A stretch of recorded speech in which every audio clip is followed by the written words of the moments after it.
Sir जय Hind colonel दीपक camera sir, जय ठीक है हिंद, बहुत थोड़ा? बहुत शुक्रिया। जी साहब। एक सेकंड, कैमरा ठीक है क्या? ये स्क्रीन वगैरह पे या हाँ भी ठीक है, कुछ? पीछे वाला हिस्सा ब्लर आ रहा है लेकिन फेस आपका ठीक आ रहा है। थोड़ा सा अच्छा, हेडरूम कम कर लीजिएगा, अभी हेडरूम पहले ठीक था, थोड़ा सा डाउन कर लीजिएगा कैमरे को। बस बस साहब, ज्यादा हो गया, ज्यादा, बस इतना रखिए साहब, बस ठीक है। अभी ठीक है? चलिए साहब, हाँ जी ठीक है सर। सर जय हिंद कर्नल दीपक सर, जय हिंद, बहुत बहुत शुक्रिया समय देने के लिए, थैंक यू सर।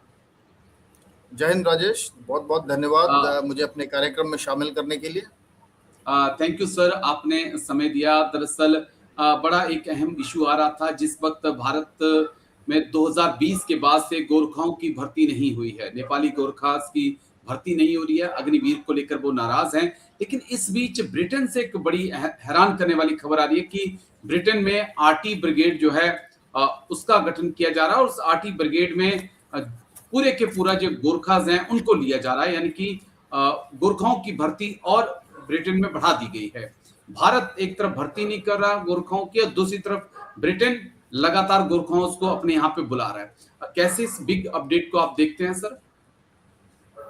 देखिए, दोनों ही भारत की और ब्रिटेन की परिस्थितियां बिल्कुल अलग अलग हैं, तो उनको जो है जी। हम कंपैरिजन नहीं कर सकते। ब्रिटेन में जो है, जो मिलिट्री प्रोफेशन है वो बहुत पॉपुलर नहीं है। यूरोप में ओके। कहीं पे भी या वेस्ट में मिलिट्री में लोग जो है ज्वाइन नहीं करना चाहते, जाना नहीं चाहते, तो उनके लिए बहुत बड़ी प्रॉब्लम है। और चंद एक सालों में अगर आप देखें कि ब्रिटेन की मिलिट्री का, स्पेशली खास करके आर्मी की बात करें अगर हम, तो हालत ये है कि उनके पास सिर्फ 70,000 फौजी बचे हैं। मतलब ये सब मिलाकर, कुल मिलाकर हैं 70,000। उसमें उसमें मतलब कॉम्बैट ट्रूप्स के अलावा जितने भी जो सपोर्ट यूनिट्स हैं, ईएमई हैं, ऑर्डिनेंस हैं वगैरह हैं, सप्लाई हैं, एएससी वगैरह हैं, वो जी। उस तरीके की यूनिट्स मिला के सिर्फ 70,000 उनकी है। तो उनके पास बहुत बड़ी एक जो है, ये मैं कहूँगा कि नेशनल सिक्योरिटी से जुड़ा हुआ एक संकट पैदा हो गया है, खास करके जी। 4 सालों में जो यूरोप के अंदर जो जिस प्रकार की जो है वातावरण बना है। रशिया ने जो है यूक्रेन के ऊपर हमला किया, तो यूरोप के अंदर ये माना जा रहा है कि शायद अगला हमला जो है यूरोप के ऊपर होगा। और ओके। इसी वजह से जो है यूरोप के काफ़ी सारे देश अपने जो है सेना को के आधुनिकरण और मॉडर्नाइजेशन और सेना की स्ट्रेंथ को बढ़ाने की, जो है नफरी बढ़ाने की, जिसे हम बात करते हैं, नफरी बढ़ाने की कोशिश कर रहे हैं। तो मुझे लगता है कि जो ब्रिटेन का ये कदम है कि एक पूरी आरटी ब्रिगेड खड़ी कर रहे हैं, और वो भी गोरखा सैनिकों के द्वारा, तो वो जी। यही है कि तो वो अपनी सेना को बढ़ाना चाहते हैं। दूसरे के जो ब्रिटेन के लोग हैं वो सेना में जो है भर्ती होने में इच्छुक नहीं है, तो उनके पास नेपाल के लोगों के पास के लिए ये बड़ा अच्छा मौका है, क्योंकि ब्रिटेन में जो है अगर वो काम करेंगे तो जो है ब्रिटेन अच्छी तनख्वाह, और जब वो नेपलीज रुपीज में कन्वर्ट होती है तो वो कई गुना हो जी। जाती है। तो इससे बिल्कुल। उनके घरों में और उनके परिवारों के में बहुत प्रॉस्पेरिटी आएगी, समृद्धि आएगी। ओके। मेरा एक जो अहम पॉइंट था, क्योंकि आज ये प्रॉब्लम सिर्फ ब्रिटेन की नहीं है, जर्मनी में चले जाइए, इटली में चले जाइए, तो वहां पर मैन पावर की एक शॉर्टेज है, खासकर जो सोल्जर्स हैं या आर्मीज हैं उसमें कोई जाना नहीं चाहता है।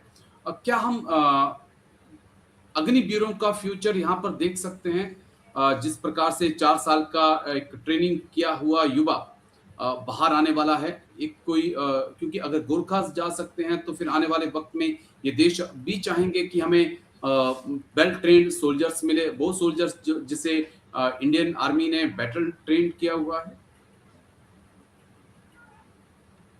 हाँ, इसमें कोई दो राय नहीं है। देखिए, भारतीय सरकार जब अग्निवीर फौज से बाहर आ जाएगा तो उसके ऊपर कोई ऐसी जो है बंदिश नहीं है, कोई रिस्ट्रिक्शन नहीं है। वो किसी भी देश में जा सकता है और कहीं भी किसी भी देश में जाके काम कर सकता है, वह लीगल तरीके से, वैधानिक तरीके से, एक वर्क वीज़ा लेके।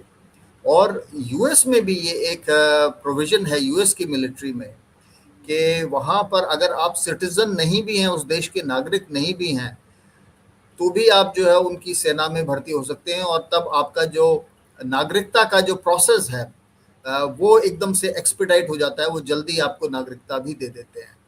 तो ये मुझे जी, अमेरिका के कानून के बारे में, इस नियम के बारे में तो जानकारी है।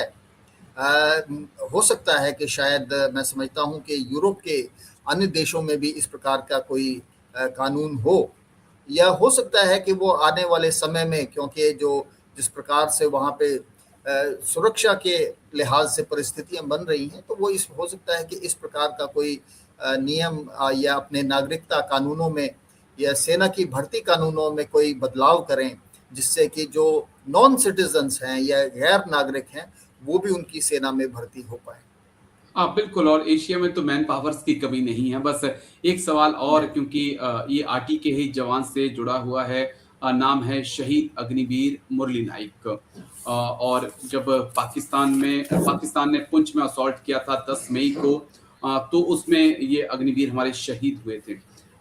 इनकी माताजी बॉम्बे हाई कोर्ट पहुंचती हैं और कहती हैं कि एक 2 प्रकार के जवान बनाए, लेकिन 2 प्रकार के शहीद नहीं हो सकते हैं। तो सरकार की तरफ से जो हलफनामा दायर किया गया, सरकार कह रही है कि अग्निवीरों को